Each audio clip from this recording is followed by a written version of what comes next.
Salam əziz abituriyentlər, söz verdiyimiz kimi yenə də biz kanalımızdan növbəti dərsin izahını veririk. Bu, ümumiyyətlə siz çətin gələn mövzular haqqında rəy bölməsində bildirə bilərsiniz. Növbəti dərslərimizdə səs çoxluğuna əsasən ürəyiniz istəyən dərsin izahını verərəm.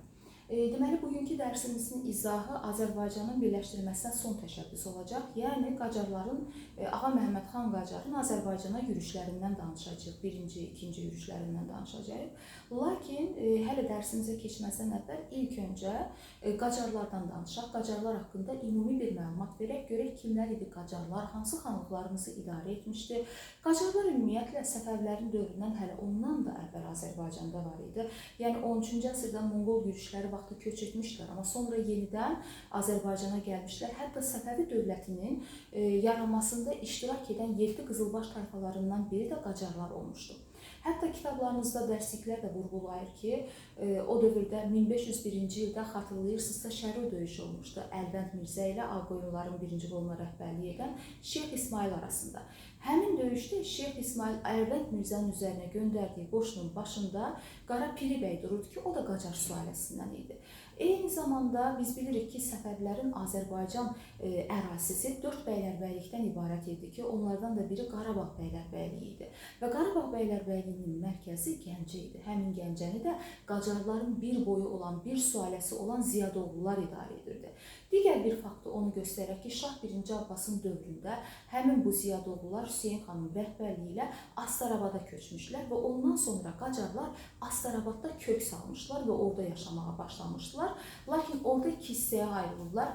Dəvəli və Qovanlı tayfalarına ayrılacaqlar və onlar daim bir-birləri arasında mübarizə aparacaqlar. Bu mübarizəyə son qoyacaq Ağa Məhəmməd xan Qacar. Yəni, o Azərbaycanı birləşdirməyə başlayanda birinci ilə öz ərazisindən başlayacaq cənubdan və bu mübarizəyə son qoyub Qacarların birliyini təmin edib Cənubi Azərbaycandan başlayıb Şimali Azərbaycana yürüş sonra keçəcəkdir birləşdirmək üçün. Hələ buna gəlməzdən əvvəl biz danışaq Məhəmməd Həsən xan Qacar. Uşaqlar ümumiyyətlə fərqli şəxsiyyətlərdir. Məhəmməd Həsən xan Qacar atadır, Ağa Məhəmməd xan Qacar isə onun oğludur. Məhəmməd Həsən xan Qacarın Qarabağa yürüşü 1757-ci ildə baş vermişdi. Bunu biz Qarabağ xanlığını keçəndə danışmışıq. Bu xatın arxı döyüşü idi. Məhəmməd Həsən xan Qacarın Qarabağa yürüşü uğursuzluqla nəticələnmişdi. Belə ki, Məhəmməd Həsən xan Qacar Qarabağda olarkən onun digər rəqibi, deməli, Şirazlı Kərim xan Zəndin Astarabada onun ərazisinə hücum etdiyini eşidər və onunla döyüşmək üçün geri dönəndə elə Kərim Zənd tərəfindən qətlə yetiriləcəkdir 1759-cu ildə. Bundan sonra Kərim xan Zənd oğlu, yəni Məhəmməd Həsən xanın oğlu Ağa Məhəmməd xan Qacarı neynəyəcək? Əsir alacaq. Lakin onun biliyi, səriştəsi, savadına görə onu əsirlikdən azad edib özünün ən yaxın məsləhətçisi edəcək, müşavir edəcəkdir. Və Kərim Ağa Zəndin ölümündən sonra Kərim Ağa Zənd kimdir bəs? Kərim Ağa Zənd də Azərbaycanın ümumiyyətlə İran torpaqlarını birləşdirməyə səy göstərən deməli Şiraz hakimi idi. Astarabad hakimi Məhəmməd Həsən xan Qacarla çox böyük rəqib idilər.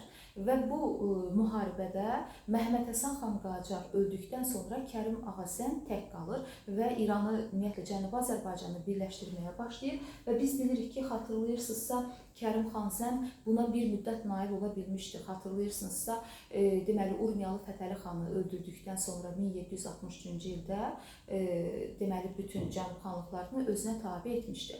Lakin Kərim xan Zəndin ölümündən sonra 1779-cu ildə Ağa Məhəmməd xan Qacar bu səlahiyyəti öz üzərinə götürəcəkdir. Ümumiyyətlə, Qovanlı və Dəvəli tayfaları ki var idi, Qacarların hansı ki bir-birləri ilə mübarizə aparırdılar, onları barışdıracaqdır və başlayacaq Azərbaycanın cənubundan birləşdirməyə. Demək olar ki, Azərbaycanın bütün cənubunu özünə tabe edəcək. Dərsliklərdə göstərilib Azərbaycanın cənub xanlıqlarını tabe etdikdən sonra Qumdur, Kaşandır, Mazandarandır, İsfahandır, Xorasanın bir hissəsidir, bütün bunları tabe edəcək. Özünə mərkəzi, yəni Qacarların mərkəzi Tehran edəcəkdir. 1790-cı ildə isə Azərbaycanın cənubunun mərkəzi olan Təbriz şəhəri Darus Səltənəyə çevirəcəkdir. Bir daha vurğulayarım, bu xronologiyaya düşür. 1790-cı ildə Təbriz Qacarların yəni Səltənət evi adlanacaq, Darus Səltənə adlanacaq 1790-cı ildə.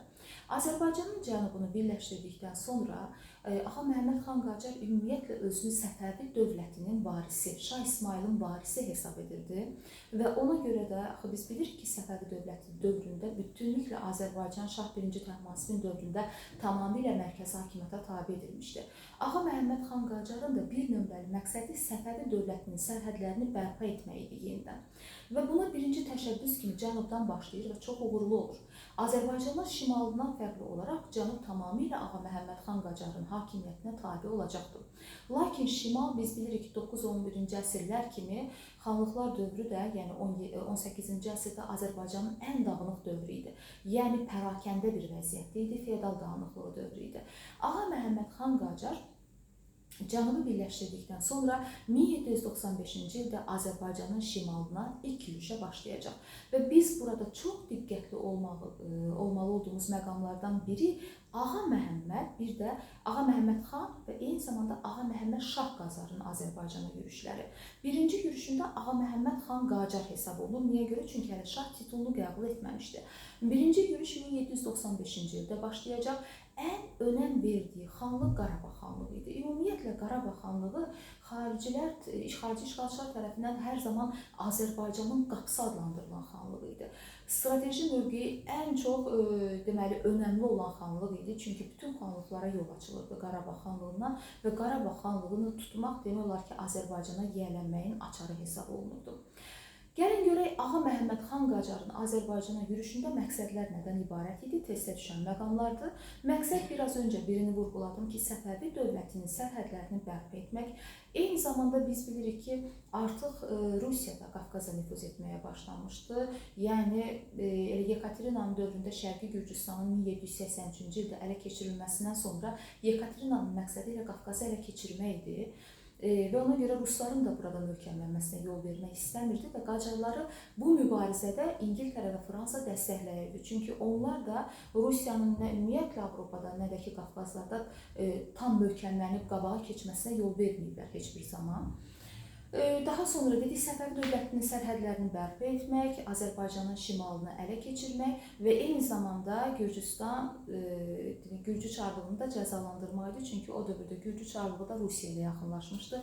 Çünki Gürcüstan artıq Rusiya tərəfindən işğal olunmuşdu 1783-cü ildə, onun himayəsində idi. Və Gürcüstan da Azərbaycanın bəzi qərb xanlıqlarını işğal etmə siyasəti yürüdürdü. Biz bunu xanlıqlar dövründə də keçmişik. Naxçıvandır, İrəvandır, Gəncədir. Hər zaman Gürcülərin maraq dairəsində olubdu. Ağa Məhəmməd xan Qacarın Azərbaycana yürüşü 1795-ci ildə başlayır, birinci yürüşü. Yürüşə başlamazdan əvvəl diplomatik manevrlərə üstünlük verəcək, belə ki, xanlara dostluq zəminində məktublar göndərir və onlara türk olduqlarını, bir soydan gəldiklərini, məqsədinin tamamilə birləşdirmək olduğunu məktubda bildirmişdi. Lakin Ağa Məhəmməd xan Qacarın məktubuna yalnız 2 xanlıq müsbət cavab verəcək. Bunlardan biri Şəki xanlığı idi, biri isə İrəvan xanlığı olacaqdı.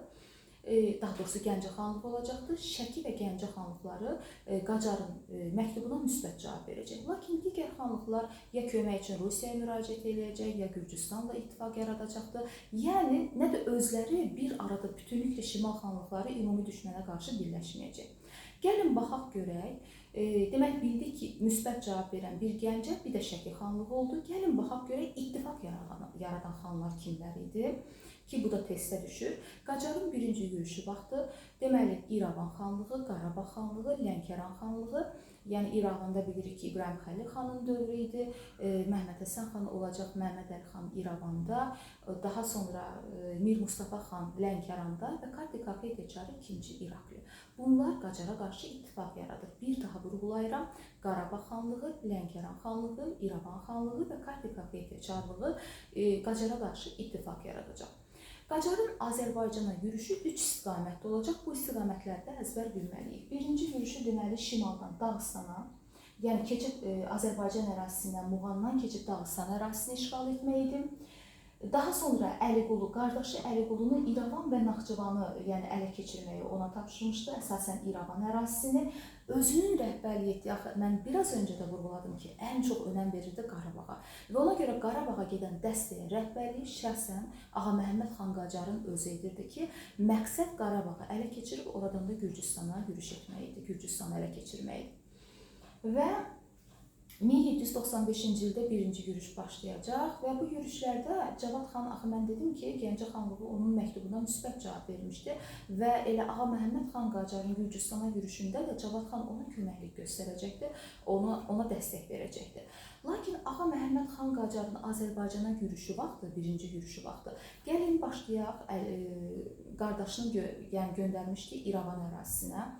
O, deməli, Naxçıvana birinci yürüş eləyəcək. Naxçıvan çox güclü müqavimət göstərəcək. Bu da testə düşür.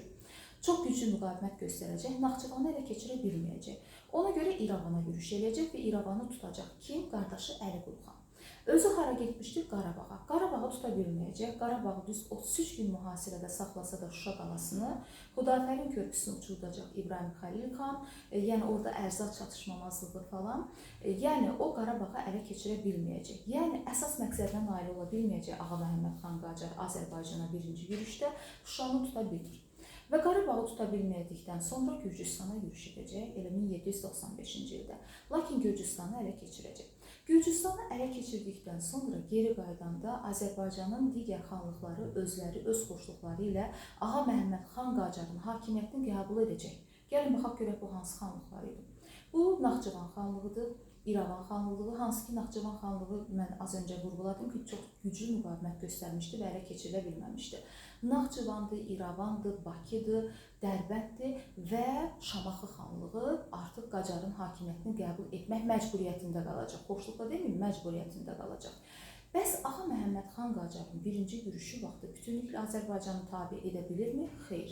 Hansı xanlıqlar istisna olur? Qarabağ xanlığını tuta bilmir. Lənkəran xanlığını ələ keçirə bilməyəcək və Quba xanlığını ələ keçirə bilməyəcək. Bunları yadda saxlayırıq. Üç xanlığı Qarabağ, Quba, Lənkəran xanlıqları, digər xanlıqları ələ keçirir. Lakin Ağa Məhəmməd xan Qacar birinci yürüşdə bütün xanlıqları tuta bilməsə də bir çox xanlıqları tabe etmişdi və tuta bilmədikləri xanlıqları tabe etmək üçün bir müddət istirahətə ehtiyacı var idi. Muğanda qışlamağa gedir. Lakin orada eşidir ki, Xorasanda Nadir xanın nəvəsi üsyan qalxısıb və ona görə də o, Şimali Azərbaycan torpaqlarını tərk edir. Tərk etsə də burada qoşununu saxlayır sözsüz ki. Lakin qoşun da bir müddətdən sonra Azərbaycanı tərk etmək məcburiyyətində qalacaq. Gəlin görək niyə. İndi bir daha vurğulayıram. Ağa Məhəmməd xan Qacarın özü Şimali Azərbaycanı ona görə tərk edir ki, Nadir xanın, yəni Nadir Şah Əfşarın nəvəsi Xorasanda üsyan qaldırmışdı. O üsyanı yatırmaq üçün geri dönəcəkdi. Və geri döndükdən sonra birləşdirməyə son təşəbbüs kimi mütləq şahlıq tacını qoymalıydı. 1796-cı ilin martın 21-də özünü şah elan edəcək. Martın 21-də özünü şah elan etdikdən sonra Xorasanı tamamilə ələ keçirəcək və rəsmi olaraq 1796-cı ildən artıq İranda Qacarlar sülaləsi hakimiyyətə gələcək. Neçənci ilə qədər? 1925-ci ilə qədər. 1796-dan 1925-ci ilə qədər İranı Qacarlar sülaləsi idarə edəcəkdir. Artıq Ağa Məhəmməd xan Qacar deyil, artıq Ağa Məhəmməd Şah Qacar adlandıracaq 1796-cı ilin martından etibarən və artıq o Xorasandadır, yəni Tehrandadır, artıq Şimali Azərbaycanı tərk edib. Lakin Qacar qoşunu hələ Şimali Azərbaycandadır, çünki Şimali Azərbaycan işğalı başa çatdırılmayıb və Qacarın geri dönmək niyyəti var. Lakin bu müddət ərzində biz dedik ki, 1795-ci il Ağa Məhəmməd xan Qacarın Azərbaycana yürüşündə o Gürcüstanı da ələ keçirmişdi. Bilərəkdən 2-ci Yekaterina Gürcüstanın ələ keçirilməsi vaxtı, yəni Qacarlara heç bir müqavimət göstərmir, baxmayaraq ki, həmin dövrdə Şərqi Gürcüstan Rusiyanın himayəsi altında idi. Bəs görək Yekaterinanın məqsədi nə idi? Nə üçün Rus qoşunları Qacarlara müqavimət göstərməmişdi? Çünki Rus qoşunlarının məqsədi Qafqazı işğal etmək idi. Və Qacarın Gürcüstanı tutması ona bir bəhanə idi. Yəni Qafqaz ərazisinə yürüş üçün bir bəhanə rolunu oynayırdı. Və bu bəhanədən 1796-cı ildə istifadə edəcəklər. Hansı ki, Ağa Məhəmməd xan Qacar Şimali Azərbaycanı tərk etdikdən sonra Yekaterina, yəni hərbi başçı Zubovu göndərəcəkdir Azərbaycana, Şimali Azərbaycana. 1796-cı ildə Zubov Azərbaycana yürüş edəcək. Və Zubovun 1796-cı ildə Azərbaycana yürüşü vaxtı deməli Dərbənd, Bakı, Quba və Gəncə xanlıqlarını işğal edəcək. Bir daha vurğulayıram, bu da testə düşür. Dərbənd, Bakı, Quba, Gəncə xanlıqlarını işğal edəcək 1796-cı ildə. Deməli, Rusların, yəni Zubovun başçılığı ilə Rus qoşunlarının Şimali Azərbaycana yürüşünü eşidən Qacar növbəti yürüşünə başlayacaq, ikinci yürüşünə. Lakin Rus qoşunları Şimali Azərbaycanda möhkəmlənə bilməyəcək. Yekaterinanın ölümü ilə əlaqədar Zubov, yəni ondan sonra gələn Pavel Rus qoşunlarını Qafqazdan çıxaracaqdır. Yəni 1796-cı il Rus qoşunlarının Azərbaycana gəlişi bu artıq ikinci gəliş hesab olunur. Çünki birinci yürüşləri hələ Pyotrun dövründən 1722-23-cü illərdən başlamışdı. İkinci gəliş isə 1796-cı ildə Zubovun yürüşü vaxtı oldu. Lakin burada möhkəmlənə bilməyəcəklər Yekaterinanın ölümünə görə. Hansı ərazilər Zubov tərəfindən ələ keçirildi? Dərbənd, Bakı, Gəncə, bir də Quba xanlıqlarını ələ keçirəcək. İndi başlayacağıq Ağa Məhəmməd Şah Qacarın Azərbaycana ikinci yürüşü. Deməli, birinci yürüşü vaxtı 1795-ci ildə biz adlandırırdıq onu Ağa Məhəmməd Xan Qacar. Bu testdə çaşdırıcı vasitə kimi hər zaman salınır. Yəni, çox diqqətli olun. 1797-ci ildə Ağa Məhəmməd Şah Qacar Azərbaycana ikinci yürüşə başlayacaq. Və ikinci yürüşə başlamamışdan əvvəl də eyni birinci yürüşdəyi kimi diplomatik addımlara üstünlük verəcək, yenə də xoş məramlı məktublar göndərəcəkdir və bu məktuba müsbət cavab verəcək Naxçıvan xanı Kəlbəli xan. Belə ki, Naxçıvan xanı Kəlbəli xan özü Ərdəbilə gedir, çünki Ağa Məhəmməd Şah Qacar orada idi, yəni Ərdəbildə idi. Qardaşı Əliqulu isə Təbrizdə möhkəmlənmişdi, Azərbaycanın cənubunu möhkəmləndirmək üçün, yəni özləri hələ cənubda idi. 1797-ci il ikinci yürüş başlamamışdan əvvəl elə Naxçıvan xanı Kəlbəli xan qiymətli hədiyyələrlə Ağa Məhəmməd Şah Qacarın hüzuruna gedir. Lakin Ağa Məhəmməd Şah Qacar Kəlbəli xanı həbs elətdirir. Onu da yəni əsas gətirir ki, Rusların, yəni Zubovun bura 1796-cı il yürüşündə onunla əlaqə yaratdığını, yəni səbəb gətirərək onu həbs etdirmişdir. İndi biraz sonra deyəcəm, başqa kimləri həbs etdirəcək ikinci yürüş vaxtı. Məsələn, Zubovun yürüşü vaxtı 1796-cı ildə Bakılı Hüseynqulu xan heç bir müqavimət göstərməmişdi Ruslara, ona görə onu da həbs etdirəcək. Eyni zamanda Gəncəli Cavad xan da müqavimət göstərməmişdi, onu da həbs elətdirəcək. Eyni zamanda Qarabağı ələ keçirdikdən sonra Qarabağ xanlığının vəziri olan Molla Pənah Vaqifi də əsir götürəcəkdir. Buna gələcəm. 1797-ci ildə Ağa Məhəmməd Şah Qacarın Azərbaycanın şimalına yürüşü birincisindən fərqli olaraq bütünlüklə deməli şimal xanlıqlarının hər birini tabe edəcək. Çünki burada əsas tuta bilmədiyi və ən çox önəm verdiyi Qarabağ xanlığı idi ki, Qarabağ xanlığını artıq İbrahim Xəlil xan, yəni düzdür, döyüşərək qaçır, Dağıstana qaçacaq və Şuşa demək olar başsız qalacaq və Ağa Məhəmməd Xan Qacar Qarabağı ələ keçirəcək. Qarabağdan sonra demək olar ki, yəni bütün şimal xanlıqlarını tutur. Lakin Ağa Məhəmməd Xan Qacarın ikinci yürüşü də birinci yürüş kimi uğursuzluqla nəticələnəcək. Nə üçün? Çünki sui-qəsd nəticəsində öldürüləcək. Və Ağa Məhəmməd Xan Qacarın ümumilikdə bütünlüklə Azərbaycanı birləşdirmək cəhdləri uğursuzluqla nəticələnəcək və bundan sonra Azərbaycana daha əlverişli şərait yaranacaq, kimlərin gəlişi üçün Rusların Azərbaycanı işğalı üçün daha çox yol açılacaq. Ağa Məhəmməd Şah Qacarın ölümündən sonra 1700 sui-qəsd nəticəsində öldürüldükdən sonra 1797-ci ildə Qacar səltənətində hakimiyyətə qardaşı oğlu Fətəli Şah Baba Şah gələcək, 1797-dən 1834-cü ilə qədər hakimiyyətdə olmuşdur. Bir daha ümumiləşdirək. Ağa Məhəmməd Xan Qacarın birinci yürüşü vaxtı hansı xanlıqlar tabe olmamışdı, tabe edə bilməmişdi? Qarabağ, Lənkəran və Quba xanlıqlarını. Hansı xanlıqlar onun məktubuna müsbət cavab vermişdi? Gəncə və Şəki xanlıqları. Hansı xanlıqlar Qacara qarşı ittifaq yaratmışdı? Qarabağ, İrəvan, Lənkəran və Kartli-Kaxetya çarlığı. Zubovun gəlişi nə zaman olmuşdu? 1796-cı ildə hansı xanlıqları tabe etmişdi? Dərbənd, Bakı, Quba və Gəncə xanlıqlarını. İkinci yürüş neçənci ildə olur? 1797-ci ildə artıq şah olaraq yürüş edəcək Azərbaycana və Qarabağda daxil olmaqla Azərbaycanın bütün şimal xanlıqlarını ələ keçirsə də, sui-qəsd nəticəsində Şuşada öldürüldü deyə yenə də Ağa Məhəmməd Şah Qacarın birləşdirməsini biz uğurlu hesab, yəni birləşdirməyə nail ola bilməyəcək, Azərbaycanı tamamilə ələ keçirə bilməyəcəkdir. Bəs baxaq görək kimləri həbs elətdirmişdi ikinci yürüş vaxtı? Naxçıvan xanı, Kəlbəli xanı. Nə üçün? Çünki o ruslarla əlaqəyə girmişdi 1796-cı ildə. Ruslarla əlaqəyə girdiyindən deməli şahın xəbəri olur Ağa Məhəmməd Şah Qacarın, ona görə onu həbs elətdirir. Daha sonra axı biz dedik ki, Zubov Bakını tutmuşdu. Bakılı Hüseynqulu xan ona heç bir müqavimət göstərməmişdi.